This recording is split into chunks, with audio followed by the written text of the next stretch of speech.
Okay.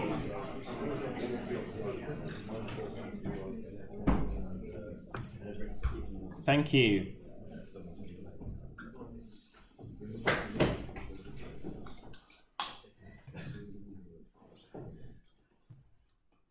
So, this is actually the last kind of lecture with lecture notes of the course. At the end, I'll talk about what I'm going to be doing in the other two lectures this week. So firstly, have a look at this. So you've all seen this before.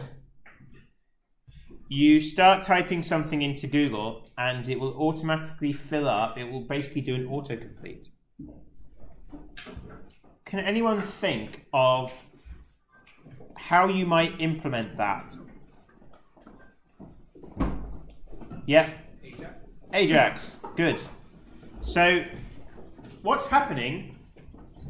Well, I'll go through and explain it in detail. So you would use Ajax to do something like that. And jQuery is what we're talking about today. So last time we talked about JavaScript in general. Today we're going to be talking about two things that we use in JavaScript a lot. So Ajax and jQuery. Ajax stands for Asynchronous JavaScript and XML. It's what helps us make fast, dynamic web applications. So everything I've shown you so far, we've had some kind of UI, we've clicked some buttons, put some information in a form, and made a request, a HTTP request. If it's a GET request, the data is going to be in the URL. If it's a POST request, the data's after the header line, the request itself. But we make a new request to the server and we get a response and we render that on the entire screen. So we refresh the page. Ajax allows us to not do that. It allows us to make a request to a server, get the response from that request, and put it into the existing web page. So not reload everything. And that all works in script. So it allows pages to be updated asynchronously by communicating with the server. and allowing you to update parts of the page without reloading.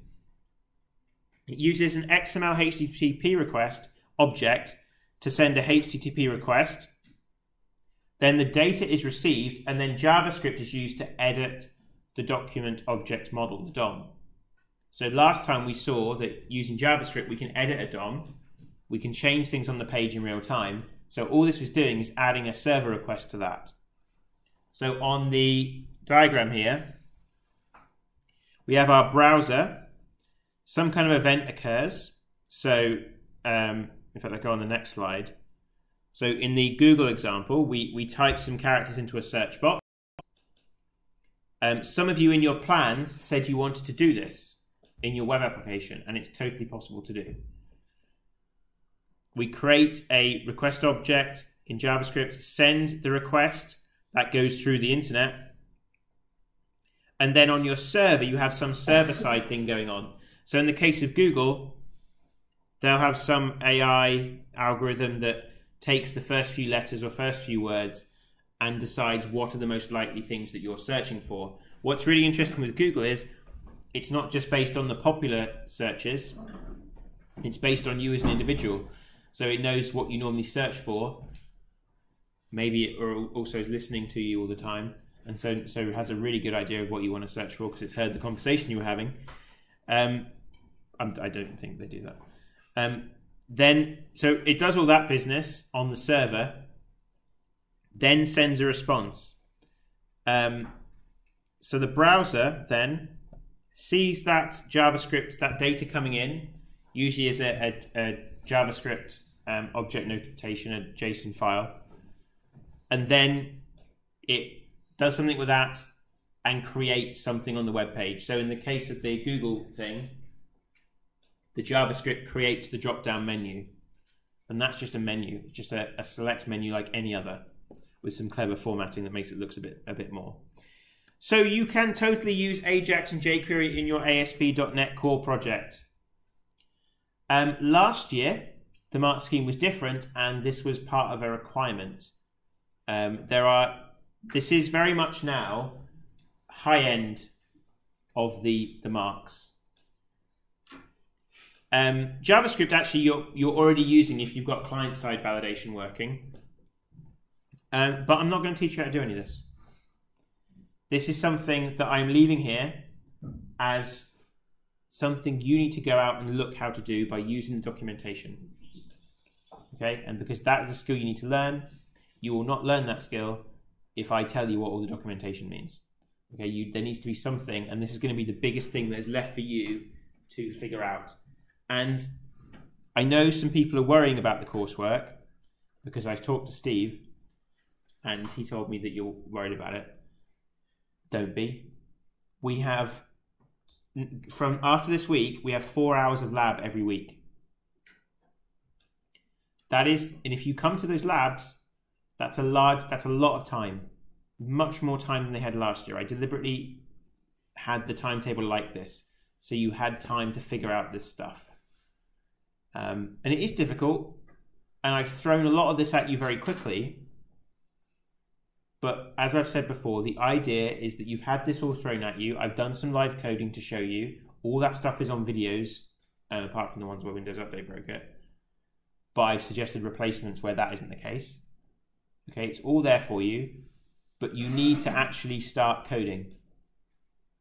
Start with making a simple application like I've been trying to tell you to do every week. Start with that, and then work your way up to the project as you understand things more. So jQuery first. So I talked about Ajax. We're going to come back round to Ajax through jQuery. So jQuery, the aim is to make JavaScript easier to use. So JavaScript's very powerful, but it's not the easiest thing to use. One particular difficulty is to edit the document object model, or the DOM. I'm just going to start saying DOM. You need to write browser-specific implementations for everything. Which means, so there are some commands in JavaScript that are different for Internet Explorer than for Chrome. Usually, what this actually meant was, every JavaScript would have like this if not Internet Explorer, do this. Otherwise, here's the special thing because Internet Explorer sucks. Okay, so that's how it normally was. But there could be other things where browsers will adopt the framework at different speeds. So some things will work on some things and some things will work on another. And just generally, this is something you'll come across a lot in computer science, especially more now. So, like, I don't know, you talk to someone who, like my PhD supervisor will tell you how, you know, that is used to writing everything on in a text editor on a command line in, like, I don't know, like really doing things from the bottom up. So really looking at the basics. Whereas now, as things have moved on, we tend to use these kind of boilerplate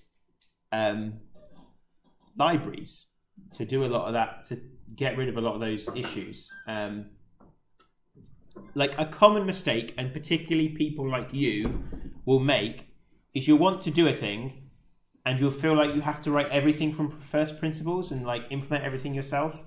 Where it's usually much better to look for a library someone else is writing, where they have done all this hard part of like browser specific things, and just learn how to use that library. Maybe you can contribute to that library. If you find an open source library, maybe you can contribute to it. But use stuff that already exists. Don't try and write everything yourself from scratch. So this is an example of that. As well as that, very valid and very like in its own, a good reason to use jQuery. It also happens to simplify lots of tasks that would normally require lines and lines of JavaScript. Like in particular, Ajax and DOM manipulations. And there are loads of plugins for jQuery that do amazing things and will make your web application look really good and feel really good to use. And all of those you can use with ASP.NET Core. It all works because it's just you're using JavaScript at the end of the day. At the end, when everything comes out in the wash through ASP.NET, you end up with HTML and JavaScript. So everything you can do with just a notepad, you can do with the framework that you're required to use for this module. The framework makes a lot of things easier in the back end and makes that whole link between everything easier. Even though you might not believe me right now, but it does. But at the end of the day, it's just dynamically producing HTML and sending that to a browser. And so you can do anything you can do if you had full control yourself. So the syntax, I think the syntax for jQuery is quite interesting. It's designed to make selecting HTML elements and performing an action on that element really easy. Every action is performed using the jQuery JavaScript function. So if you remember before, we talked about namespaces in JavaScript and how we basically created a function that contained all of our functions that we were interested in. And that's what jQuery does. And that function has a name, but we actually alias that function to the $sign. So whenever you see the $sign, there's nothing special going on. It's just that that is an alias for the JavaScript function. So it's the same as just writing out the jQuery function. And the basic syntax of the library is this. We have our $sign, which is the function of jQuery, a CSS selector, which goes in here as a string, and then the action. So that action can be a whole bunch of stuff. And there's lots of different examples that I'll show you a few today. And then what that will do, it will perform this action on every element that has that CSS selector. So it's nice as well because it fits in with your CSS. So you should have this kind of overall method of getting specific elements, and it should all be tied into your CSS. So for example, and this was the thing that I struggled to do last time, and the reason I couldn't get it working, and I was tired, so that's why. This is what you would do if you wanted to hide all the paragraph elements on a page in just JavaScript. So you would say elements is document, so document gets us our DOM.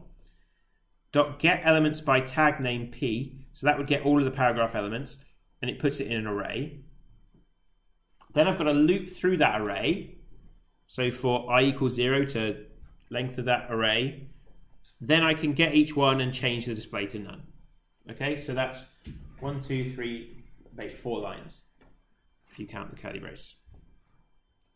That's the jQuery that does exactly the same thing. Okay, exactly the same. One line, and it's not even like, look how tiny it is. Okay, and that, like, that is a lot nicer than that in your code.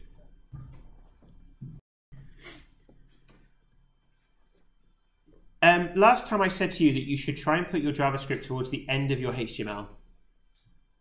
And part of the reason I gave for you for that was that you want your JavaScript to load last because you might be doing stuff with things at the top of your document. If you try to execute JavaScript code before your page is fully loaded, it might search for elements that don't exist yet, that haven't loaded yet. It might search for an image that for some reason is taking a while to load. Maybe someone is browsing to your web application on their phone and they go through a tunnel or something, right? So they suddenly lose signal and then some stuff isn't there. If you start trying to run jQuery when not everything's loaded, weird stuff will happen and it will cause unexpected behavior and probably errors and bugs. So for example, what happens if you try and hide an element that doesn't exist yet? Is that going to appear when it loads in? I don't know. jQuery provides you a method to wait for the DOM to load before you execute a function called a document ready event. There are two ways to call it, but in both cases you give it an anonymous function which contains all the JavaScript you want to execute. So this is basically what you do. So you'll see this if you see any JavaScript, if you see any jQuery stuff, it'll always be inside something like this. So you can do either the jQuery function of the whole document, and then .ready is the method that it says, okay, when that's ready, fire the event in here, and then we put an anonymous function. Or they made it easier because they knew that everyone was using it. You can just put your anonymous function, which has all your jQuery in this function itself. So probably I would go with that one because it looks better. But that one's more obvious what you're doing. So either is fine. JS Fiddle is a tool to use to test jQuery, which is quite good. So last time I showed you that you can go onto a lot of websites and they're like little kind of toy boxes where you can test JavaScript and HTML and prototype things. So people realize that actually most developers will use jQuery, and there are some other popular libraries that you'll be able to use. So you just say in your JavaScript, right, I want jQuery 3.1.0 loaded. When you use jQuery, you'll probably end up not downloading the library and putting it on the server yourself, but just referencing it from a remote server. So you've always got the latest version. I'll show you some examples of that in a bit. You can also use the event API, which is very powerful. It allows you to write functions that execute on specific events, such as mouse over or on click. So the events we have, these are some examples, and like if you have an idea, it's for you to search and see if you can find, is there an event for that. So we've got mouse event, click, double click, mouse enter, mouse leave, key press, key down, key up, so you could have any key on the keyboard there. The form events is quite an interesting one, so you could do things like submit, change, focus. So if you change a value, maybe we do some validation on the fly. Document events like load, resizing the window, scrolling down the window, those annoying things that follow your, like when you scroll down it realizes you're scrolling, so changes something, or those horrible ads that as you scroll down they take over the whole like browser thing, and when you have rubbish internet like me, breaks the whole site, and those kind of things. So for an example of an event syntax type thing, we have here, so I'm saying if I want to hide every paragraph, I would do this. So I say, if the document's ready, so when the document's ready, this is the JavaScript, the jQuery I want to run.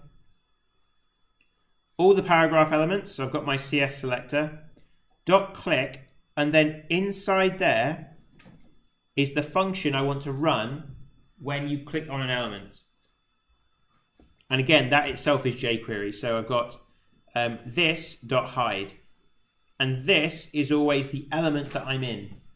So this is the element I'm in right now, and it's a jQuery object, so we can treat it like, wait, it's a HTML element, sorry. It's not a jQuery object.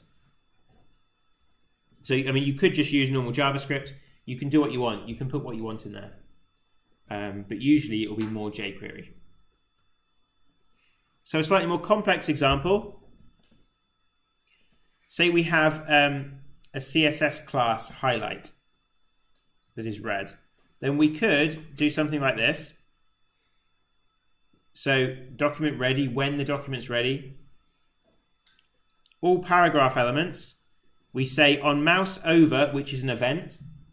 So we've got the mouse over event is, and here's the function, this.add class, which is this, highlight. And then if you look here, I've actually chained this. So I've got, that is the mouse over event, which open bracket here, close bracket here. Every function in jQuery returns the element selected by the selector. So at the end, it returns a jQuery object with all of the elements that you selected in the previous one. So we can then just call a jQuery function again, so mouse out function, and then this remove class highlight. So we've added this mouse over event and this mouse out event to these elements. And so you see that a lot in jQuery where people do this kind of chaining. It's got a special name, but I can't remember it right now. So here, this is an example of separating concerns. You or someone else or whatever, as the web developer, you'll write this functionality here. The web designer can, using CSS, change the color. So in this case, when the mouse goes over an element, it will turn red, because mouse over, we add that class, mouse out, we remove it. There is actually, we can even simplify this, is that we have a hover event that we can do toggle class. Okay, so we actually simplified that. It would work exactly the same as the previous slide. There are lots of really useful functions in the API that you just need to kind of dive in and look at them and try and learn it. It's a really powerful, really big, but it's likely if you want to do something, you can do it with jQuery. And if you go on the jQuery website, there are like loads and loads of examples of things that you can do. And most of them have little code snippets that you can copy and paste. But you need to know and you need to learn how to correctly use jQuery with ASP.NET Core. So for example, jQuery UI is a really useful, jQuery UI is actually another library on top of jQuery. So let's see, what do I put in here? Right, so this is what I just said. So the mouse over thing, it's adding this kind of bounce. So if I put my mouse over it, and that's working like here. So mouse over function, this effect is bounce. Okay, so that's what that does. And then the date picker. So if I click here, I've got a date picker. So and then the HTML here though, the HTML just says I've got a form input here. So input type equals text, name equals date, ID equals date. I'm saying here in the using jQuery UI, the date, so that's ID date. I want to make that a date picker. And then that's what this has done. So when I click here, I can click on some date and it's put in the text for me. So that one line has now got me like a decent looking date picker, and I could style it. Like you can make that look better. Like there's no style going on here, but you can make that look nicer. And again, so if you go to jQuery UI, and then there's a list of demos, so you can do things like, I think sorter was quite nice. So you can do stuff like this. So I can sort things, right? And again, you can just view the source and you can see how that's done. And if you look, there's the JavaScript. You know, that's not many lines of JavaScript to get this working. Okay, and that kind of shows you the power of it. So yeah, just look at those in your own time. So to use it in ASP.NET MVC, you can actually install, this will have changed, this was from last year's notes, but you can use the NuGet package manager to install jQuery and jQuery UI. And so I've shown you how to use the package manager to install the entity framework. It's just the same thing. So you go in the package manager and you search for these libraries you want, install them. And then you need to include a script reference, but that's something you need to look at how to do. So there were some questions today in the Slack channel about how to do exactly this. And if you follow the link to, there was a link to Stack Overflow that explained how to do all this. So join that channel. And then using jQuery now, we can actually do Ajax really easily. And so what this is doing, so Ajax, remember, I'm making a request, I'm sending some data to the server, I'm getting back a response, and I'm doing something with that on the page without refreshing it. So in this case, we've got our Ajax through jQuery, and then this actually takes an object. It takes a JavaScript object as its input. So let's look at this carefully, what's going on here. So the first we've got is URL is, and this is the URL, and then the data to go with that. So what this will do is telling us, imagine we've got a web API that we've made that takes a query parameter postcode and then returns the weather somehow. So it takes that postcode, it's got something in the back end that it's doing to get the weather. And then the idea is we want the weather to update without reloading the whole page. So the first is we're telling it the URL and the data to go with that URL. And then we have a success function here. So what do we do if there's a success? Well, if there's a success, then there'll be a result that's come back. And then that result is probably going to be some HTML or a string or something. And then all we're going to do is change the HTML of our weather temp box. So in your HTML, you would have some kind of box, maybe a div or a paragraph that's got this ID, and then we change the HTML based on the result. And that's all you would need to do to set up a very simple Ajax call. So it's up to you. Need to go away now and figure out how to use this stuff in ASP.core, ASP.NET.core. But it's a really powerful tool for enhancing user experience. It's how JavaScript is how client-side validation is done in .NET, and it can help you improve the feel of your web page to make it feel more responsive, to add kind of juiciness from if I mouse over a button, something changes on it, which is those little tiny things like that makes a huge difference if you don't overdo it. I don't want bouncing buttons all over the place. Or by using Ajax. So Ajax will improve the user experience because you won't be reloading the whole page all the time. There are some cases where you maybe just want to have one part of the page updating. So I'm going to stop this streaming.